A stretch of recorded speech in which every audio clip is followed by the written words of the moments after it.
dami ng gulo. Ang lahat ginawa, mga plano sa mundo. Kaya alam ko na kung saan na mararating na ito. Ang lahat, tadanan ng gusto kong balikan. Kaya ako nagsimula, kung wala nang pakialam, walang namamansin. Pero hindi ako napalaban, naging nabinata. Madami din inatrasan, kaya meron na kasi dahil palaban. Ngunit ito ang meron naging batik dyan dahil mahirap lang ako. Ang yakin pinagsagawan,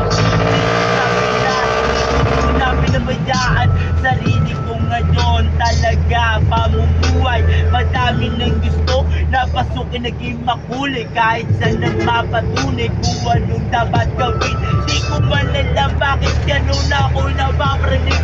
Pati ba naman aking jowa iniwanan na ako? Pati ba naman aking pamilya nilayasan na ako? Yung mga kapatid ko na ayaw na sa akin dahil nandidiri sa itsura ko. Ano ba na dalangin na gusto ibigay na para lang sa kanila?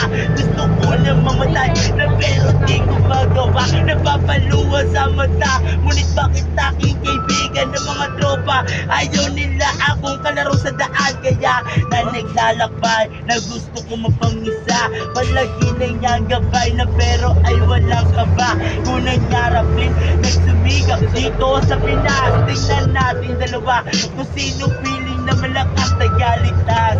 Baba, sinasabi ni Ama, pagkat ako ay na dito palagi na may kaba. Nangakabado, pininaw pero di ko alam kung paano gumawa ng mga plano kasi meron na panibago. Walang mamansin, wala nang mamansin, wala nang mamansin, wala. Golden lang po. Break it down.